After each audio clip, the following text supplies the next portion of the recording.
ये 18 साल की मासूम बच्ची, जिसके भाग्य में उसके अपने भाई ने एक बूढ़े का नाम लिख दिया था, जो बूढ़ा उसका दादा भी हो सकता था। सबको लगा कि अब प्रिया का जीवन समाप्त हो गया, मगर उन्हें क्या पता था कि भगवान के भाग्य के आगे किसी का कुछ नहीं चलता, और जब वो कर्म करता है तो पृथ्वी आकाश एक कर देता है। जब वो सिर्फ 8 साल की थी, तभी उसके पिता और माता की एक ट्रक दुर्घटना में मृत्यु हो गई थी। उस दिन से प्रिया अपने बड़े भाई विक्रम और भाभी मालती के कृपा पर जी रही थी। भाई विक्रम तो सज्जन हृदय का व्यक्ति था, हृदय का स्वच्छ, मगर अफसोस कि वो अपनी तेज तर्रार और जहरीली जुबान वाली पत्नी मालती के सामने बिल्कुल कमजोर था। मालती वो स्त्री जिसके हृदय में मानवता नाम की कोई चीज नहीं थी, जिसकी नजर में प्रिया एक बोझ थी, एक मुफ्तखोर, एक फालतू का खर्चा। हर दिन के सुबह के साथ ही प्रिया की मुसीबतों का सिलसिला शुरू हो जाता था। सूरज निकलने से पहले ही मालती की चीख पूरे घर में गूंज जाती। अरे प्रिया, उठ जा बेशर्म, अभी तक सोई पड़ी है रानी साहिबा। चूल्हा जला, बच्चों को विद्यालय भेजना है, और हाँ, आज बाजार से सब्जी भी लानी है। फटाफट काम कर, वरना भोजन नसीब नहीं होगा। प्रिया डरते डरते उठ जाती। कपकपाती ठंड हो या जलाती गर्मी, उसके लिए कोई छुट्टी नहीं थी। घर की सफाई, वस्त्र धोना, बर्तन मांजना, भोजन बनाना, सब कुछ प्रिया के जिम्मे था। और इतना सब करने के बाद उसे मिलता क्या? बस कल की बची हुई सूखी रोटियां, वह भी 2-3। मालती अपने बच्चों को तो पराठे, अंडे, दूध खिलाती, मगर प्रिया के आगे 2 सूखी रोटियां फेंक देती और कहती, ले खा ले, और भगवान का शुक्र अदा कर कि छत और भोजन तो मिल रहा है, वरना अनाथों को तो कुत्ते भी नहीं पूछते। प्रिया चुपचाप वो रोटियां उठाती, जल के साथ निकल जाती, और आंखों में आंसू भरकर हृदय में कहती, भगवान तू ही मेरा सहारा है, बस मुझे धैर्य दे, थोड़ा और धैर्य। प्रिया बहुत ही सुंदर थी, मगर उसकी सुंदरता उसके पुराने वस्त्रों और उदास मुखड़े के पीछे छिप जाती थी। मोहल्ले की स्त्रियां कहती, भगवान ने इस लड़की को बहुत सुंदर बनाया है, मगर भाग्य ने साथ नहीं दिया। कितनी कष्ट की बात है। प्रिया की एक इच्छा थी, पढ़ाई करना। वह चिकित्सक बनना चाहती थी, मगर मालती ने उसकी पढ़ाई 10वीं के बाद ही बंद करवा दी थी। वह कहती थी, लड़कियों को पढ़ाकर क्या करना, चूल्हा चौका सीखो, यही काम आएगा। समय गुजरता गया। अब मोहल्ले वाले बातें करने लगे, अब बहन की शादी करो, बड़ी हो गई है, नाम खराब होगा। ये बात मालती के कानों में पड़ी। उसे परेशानी होने लगी, मगर प्रिया की खुशी की नहीं, बल्कि दहेज की। अगर इसकी शादी करनी पड़ी तो लाखों रुपए का दहेज देना पड़ेगा। सोना, वस्त्र, फर्नीचर, सब कुछ। कहां से लाएंगे इतना धन? मालती दिन रात इसी चिंता में डूबी रहती कि कैसे इस लड़की से पीछा छुड़ाया जाए, वह भी बिना 1 रुपया खर्च किए। तभी एक दिन उनके घर एक बुढ़िया आई। नाम था शकुंतला मौसी। वह संबंध करवाती थी। शकुंतला मौसी ने मालती के कान में जो कहा, उसे मालती की आंखें लालच से चमक उठी। सुनो मालती बेटी, नगर के बहुत बड़े व्यापारी श्री रघुनाथ तुम्हारे लिए संबंध भेज रहे हैं। बहुत बड़े व्यक्ति है, महल है, वाहन है, करोड़ों की संपत्ति है, बस थोड़े रोगी रहते हैं। आयु भी हो गई है, कोई 68-70 साल। उनकी पत्नी का बरसों पहले देहांत हो गया। और सुनो, वह दहेज नहीं मांग रहे, बल्कि लड़की वालों को खुद उपहार में मोटी राशि देने को तैयार है। मालती का मस्तिष्क तेजी से काम करने लगा। 68 साल का बूढ़ा, वो भी रोगी, मतलब कुछ ही महीनों में प्रिया विधवा हो जाएगी।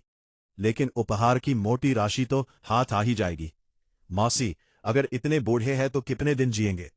अरे बेटी, चिकित्सक ने तो साफ कह दिया है कि अब ज्यादा से ज्यादा 1 साल। हृदय की बीमारी है, मधुमेह है, रक्तचाप है, बस एक सहारे की तलाश है। मालती के मुखड़े पर शैतानी मुस्कान आ गई। वाह, ये तो लॉटरी है। प्रिया का पीछा भी छूटेगा, दहेज भी नहीं देना पड़ेगा, और श्री साहब धन भी देंगे। परफेक्ट। उसने तुरंत हां कर दी। शाम को जब विक्रम दुकान से लौटा तो मालती ने उसे सब बताया। विक्रम सुनकर सन्न रह गया। क्या कह रही हो मालती? वो अभी सिर्फ 18 साल की है, एक मासूम बच्ची, और श्री रघुनाथ 68 साल के। वह तो उसके दादा की आयु के हैं। लोग क्या कहेंगे? मैं अपनी बहन का सौदा नहीं कर सकता। अरे वाह, बहन की चिंता तो बहुत है तुम्हें। तो फिर पूरी आयु इसे अपनी गर्दन पर लादे रखोगे। आजकल तो बिना लाखों के दहेज के कोई साधारण लड़की को भी नहीं देता। और श्री साहब क्या दे रहे हैं जानते हो? इतना धन कि हम अपना रोन उतार सके, अपनी दुकान बड़ी कर सके, बच्चों का भविष्य बना सके। और प्रिया वह तो महारानी बन जाएगी, महल की स्वामिनी। विक्रम कमजोर हृदय का व्यक्ति था। रोज रोज के झगड़ों और पत्नी के तानों सुन सुनकर वो टूट चुका था। उसने आखिरकार हार मान ली। जैसी तुम्हारी इच्छा। अगले दिन प्रिया को बुलाया गया। मालती ने मिठाई का डिब्बा उसके सामने रखा। खुश हो जा प्रिया, तेरी भाग्य जाग गई। तेरी शादी नगर के सबसे धनी व्यक्ति श्री रघुनाथ से होने वाली है। प्रिया के पैरों तले भूमि खिसक गई। उसने श्री रघुनाथ का नाम सुना था, पूरे नगर में प्रसिद्ध थे, मगर उनकी आयु। उसकी आंखों से आंसू बहने लगे। उसने अपने भाई की तरफ देखा। विक्रम ने नजरें नीची कर ली। वो कुछ नहीं बोला, बस उठकर बाहर चला गया। मालती ने प्रिया का हाथ झटका दिया। प्रिया के पास कोई मार्ग नहीं बचा। वह रात्रि भर जान मारकर बैठी रोती रही। विवाह का दिन आ गया। घर में कोई प्रसन्नता नहीं थी, ना मेहंदी की महक, ना गीतों की ध्वनि। बस एक सन्नाटा था जो हृदय को चीर रहा था। प्रिया को लाल दुपट्टा ओढ़ाया गया, मगर उसके मुखड़े पर दुल्हन की प्रसन्नता नहीं, बस आंसुओं के चिन्ह थे। उसकी सहेलियां रो रही थीं, मोहल्ले की स्त्रियां आशीर्वाद मांग रही थीं। हे भगवान, इस बच्ची का कल्याण कर, इसकी सहायता कर। पंडित जी आए और फिर श्री रघुनाथ भी आए। वाहन से उतरते ही सबकी सांसें थम गईं। श्री रघुनाथ बहुत मुश्किल से चल पा रहे थे। दो सेवकों ने उन्हें सहारा दे रखा था। हाथ में लाठी थी, कमर झुकी हुई थी, मुखड़े पर झुर्रियों की गहरी रेखाएं थीं, केश बिल्कुल श्वेत, खांसी भी बार बार आ रही थी। मोहल्ले की स्त्रियां छतों से देख रही थीं और चुपके से बातें कर रही थीं। हाय भगवान, ये क्या अन्याय है! बच्ची जैसी लड़की और बूढ़ा जैसे उसका परदादा हो। तौबा तौबा, इसे तो विवाह नहीं बलिदान कहो। बेचारी प्रिया की तो युवावस्था ही समाप्त हो गई। विवाह शुरू हुआ। पंडित जी ने पूछा, प्रिया पुत्री, क्या तुम श्री रघुनाथ को अपना विवाह में पति स्वीकार करती हो? प्रिया की आंखें भर आईं, आंसू गालों पर बह रहे थे। उसने अपनी भाग्य को स्वीकार किया। विवाह स्वीकार है। विवाह पूरा हुआ। श्री रघुनाथ ने वादे के अनुसार विक्रम को एक भारी लिफाफा दिया। मालती की आंखें उस लिफाफे को देखकर चमक गई। उसने प्रिया को गले भी नहीं लगाया, बस इतना कहा, जा, अब तू पराई हो गई, अपना घर संभाल और हमें परेशान मत करना। प्रिया ने अंतिम बार अपने घर की तरफ देखा, जहां उसकी माता की स्मृतियां थीं, जहां उसने बाल्यकाल गुजारा था। आंसू बहते रहे। वाहन चल पड़ी। श्री रघुनाथ का महल नगर के सबसे सुंदर क्षेत्र में था। विशाल द्वार, ऊंची दीवारें, संगमरमर के फर्श, फव्वारे, उद्यान, सब कुछ बेहद शानदार था।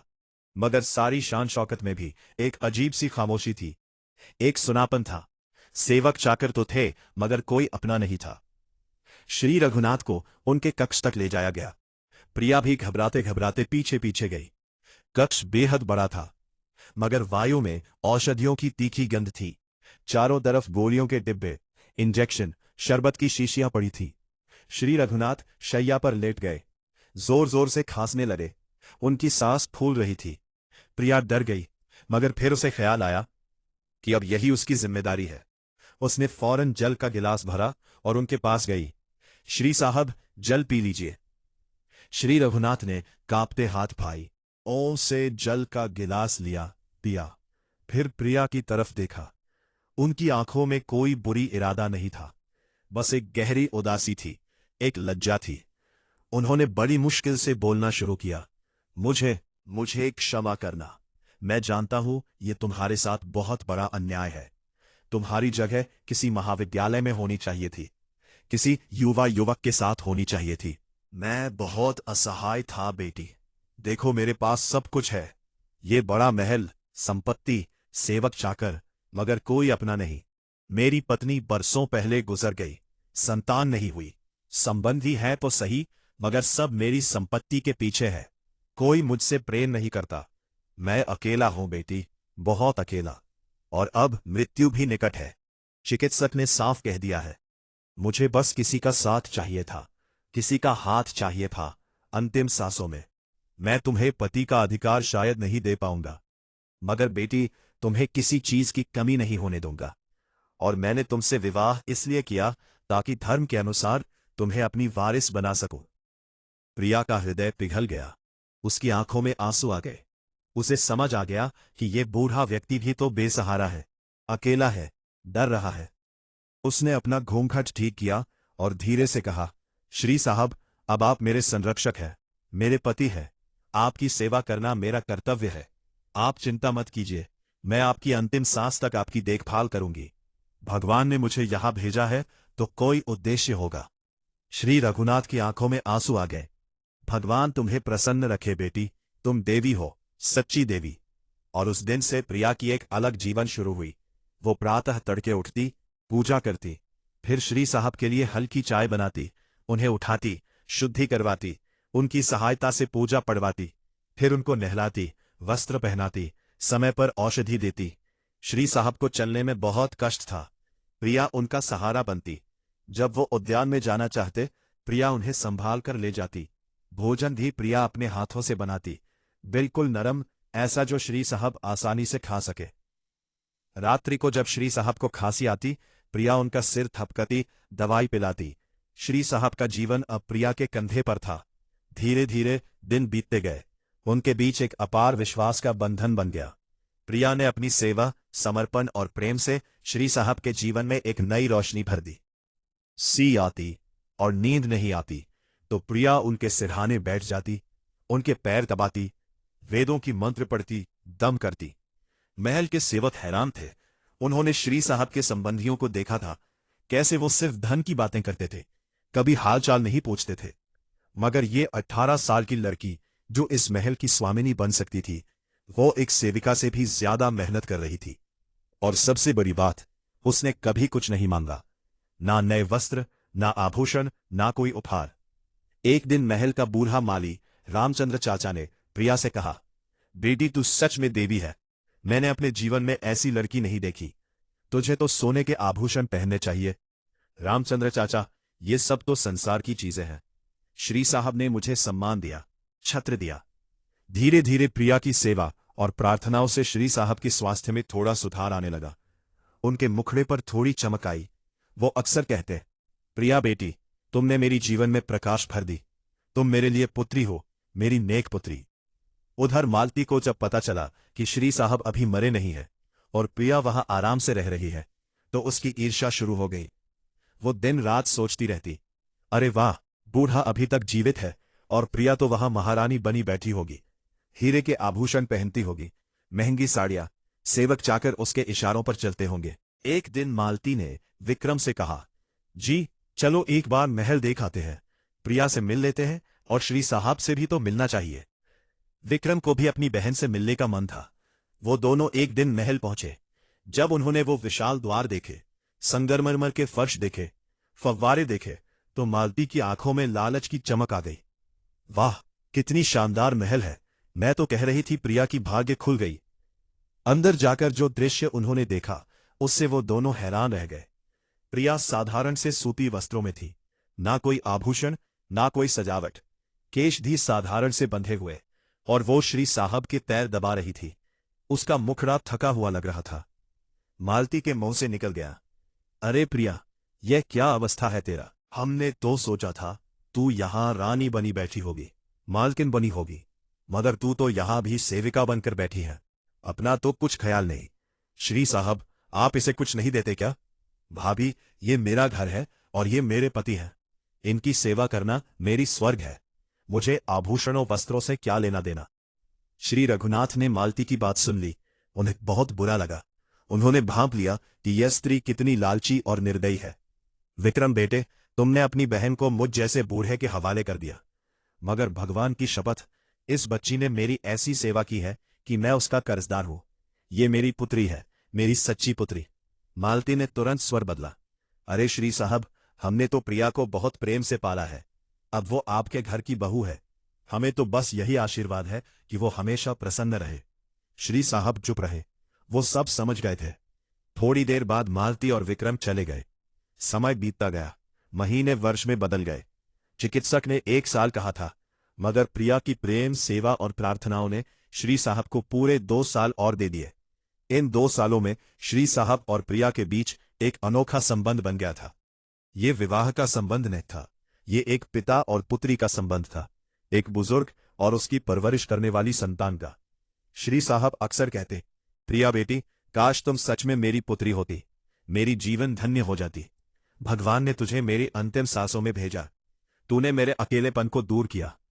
प्रिया की आंखों में आंसू आ जाते। वाह, आपने मुझे सम्मान दिया, सहारा दिया, प्रेम दिया, मैं आपकी कृतज्ञ हूं।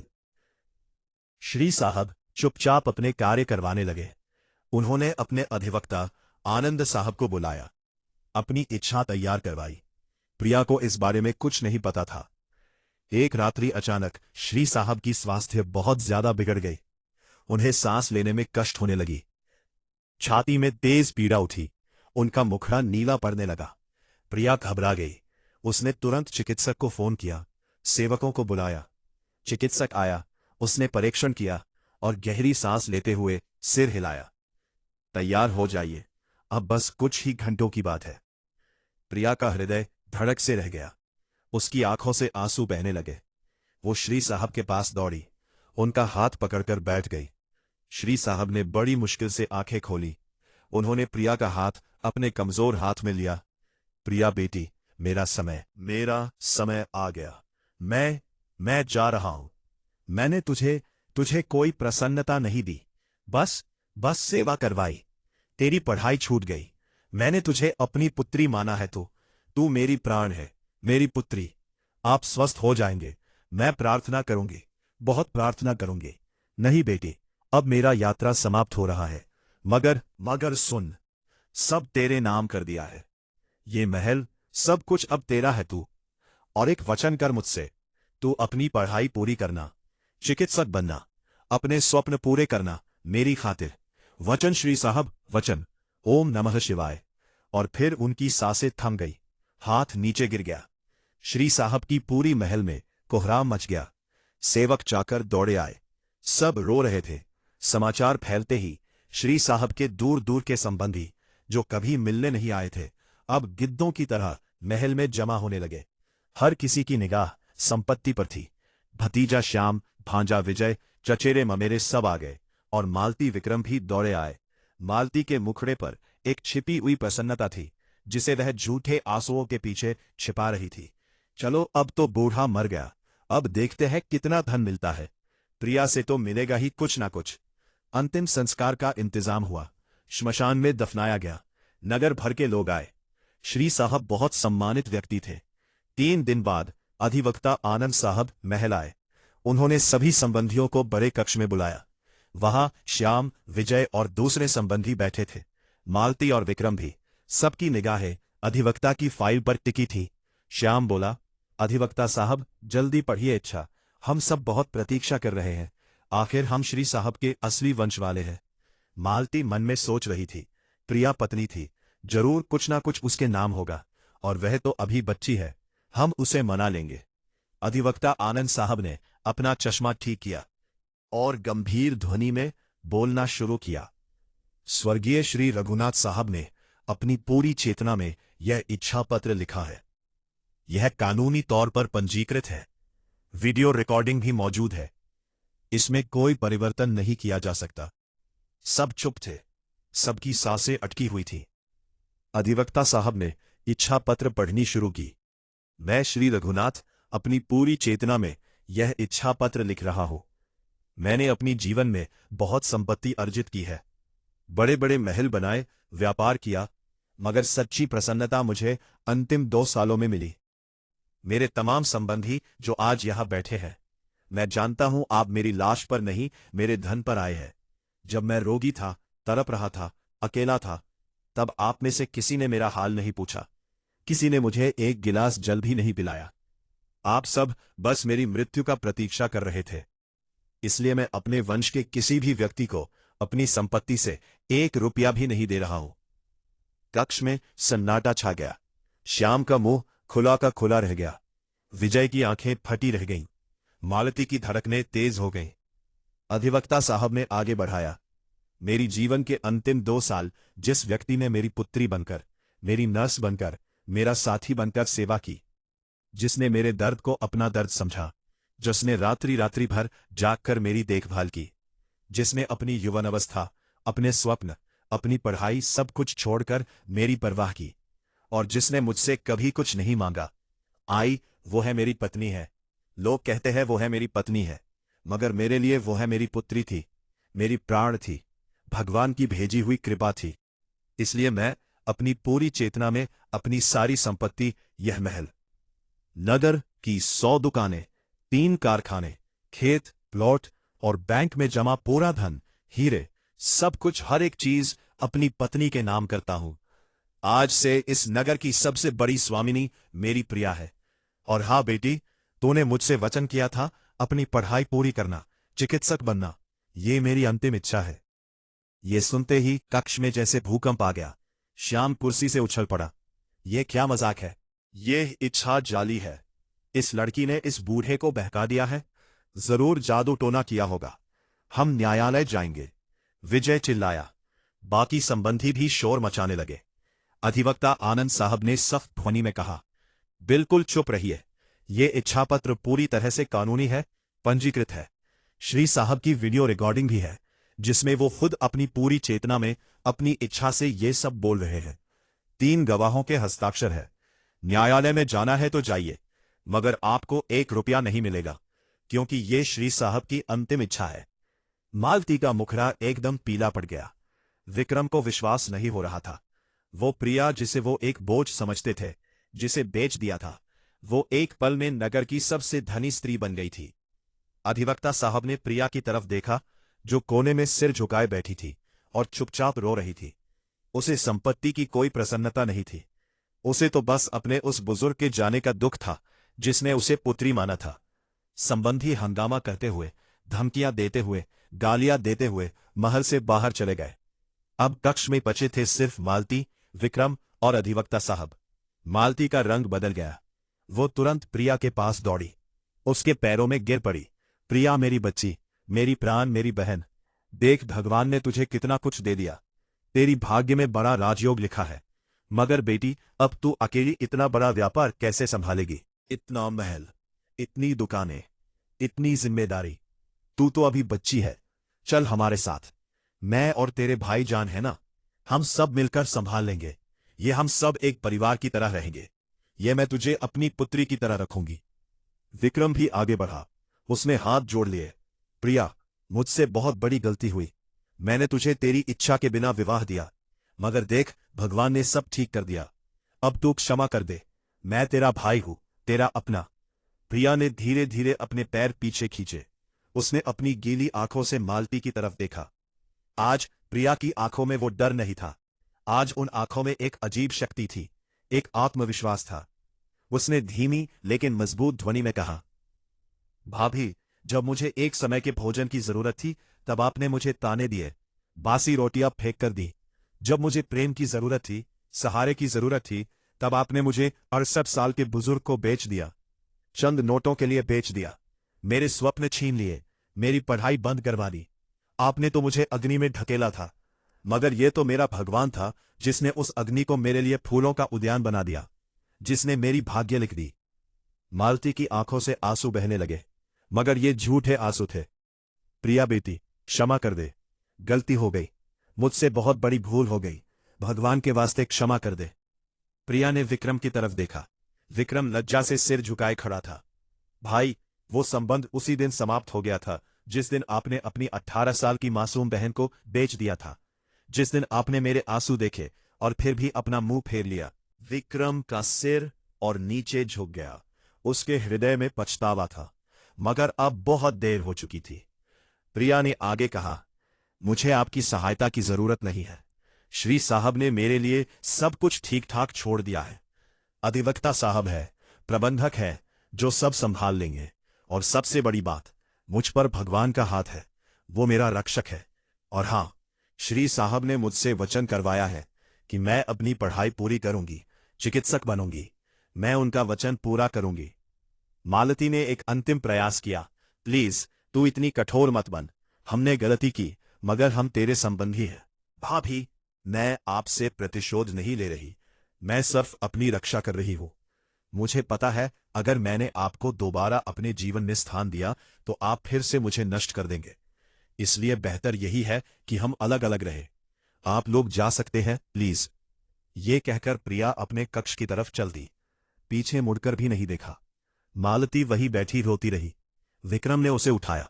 दोनों सिर पीटते हुए, लज्जित होकर, पछताते हुए महल से बाहर निकले। बाहर मोहल्ले की स्त्रियां खड़ी थीं। देखा, भगवान की लाठी में ध्वनि नहीं होती, मगर जब वार करती है तो सीधा हृदय पर करती है। बिल्कुल सही। जो दूसरों के लिए गड्ढा खोदता है वह खुद उसी में गिरता है। इद्दत समाप्त होने के बाद प्रिया ने अपनी नई जीवन शुरू की, मगर वह कोई आम धनी स्त्री नहीं बनी। उसने श्री रघुनाथ साहब की संपत्ति को अपनी विलासिता के लिए नहीं, बल्कि भगवान के मार्ग में खर्च करने का निर्णय किया। सबसे पहले उसने श्री रघुनाथ साहब के नाम पर एक बड़ा चिकित्सालय खोला, जहां निर्धनों का उपचार बिल्कुल मुफ्त होता था। उत्तम चिकित्सक रखे गए, अच्छी औषधियां दी जाती थीं। फिर उसने एक अनाथ आश्रम खोला, जहां बेसहारा बच्चों को रहने की जगह मिलती, उन्हें पढ़ाया जाता, अच्छा भोजन दिया जाता, प्रेम से रखा जाता।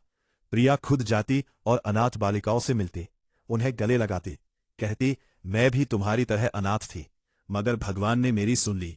तुम भी साहस मत हारो, भगवान तुम्हारे साथ है। उसने विधवा स्त्रियों के लिए एक सहायता केंद्र खोला, जहां उन्हें सिलाई कढ़ाई सिखाई जाती, उन्हें रोजगार दिया जाता, उनकी सम्मान से सहायता की जाती। प्रिया ने निर्धन लड़कियों की शादियों में सहायता करना शुरू किया।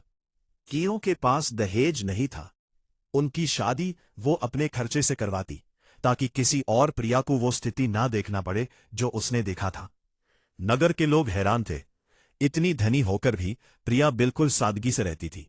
महंगे वस्त्र नहीं पहनती, सोने के आभूषण नहीं पहनती, अपनी महल का सिर्फ एक छोटा सा हिस्सा इस्तेमाल करती, बाकी हिस्सों को अनाथ बच्चों के लिए खोल दिया था।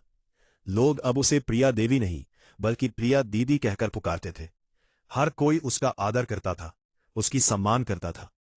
एक दिन प्रिया अपनी वाहन में जा रही थी। मार्ग में उसने एक स्त्री को भीख मांगते देखा। वो स्त्री बहुत बूढ़ी और कमजोर लग रही थी। प्रिया ने वाहन रुकवाई। जब वह निकट गई तो उसकी सांस रुक गई। वो स्त्री कोई और नहीं, मालती थी, उसकी भाभी। उसका हाल बेहद बुरा था। फटे पुराने वस्त्र, झुर्रियों भरा मुखड़ा, हाथ में भीख का कटोरा। प्रिया के हृदय में पीड़ा उठी। उसने पूछा, भाभी, ये क्या अवस्था है आपकी? मालती ने प्रिया को पहचाना। लज्जा से उसकी आंखें झुक गई, आंसू बहने लगे। प्रिया बेटी, मैं बर्बाद हो गई। उसे हृदय का दौरा पड़ा। वह स्वर्गवासी हो गया। दुकान भी चली गई। बच्चों ने मुझे छोड़ दिया। अब मैं सड़कों पर रहती हूं। मुझे मेरे किए की सजा मिल गई। प्रिया की आंखों में आंसू आ गए। उसने मालती का हाथ पकड़ा। चलिए मेरे साथ। नहीं बेटी, मैं तेरे लायक नहीं। मैंने तेरे साथ जो किया, मैं तेरे पैर छूने लायक भी नहीं।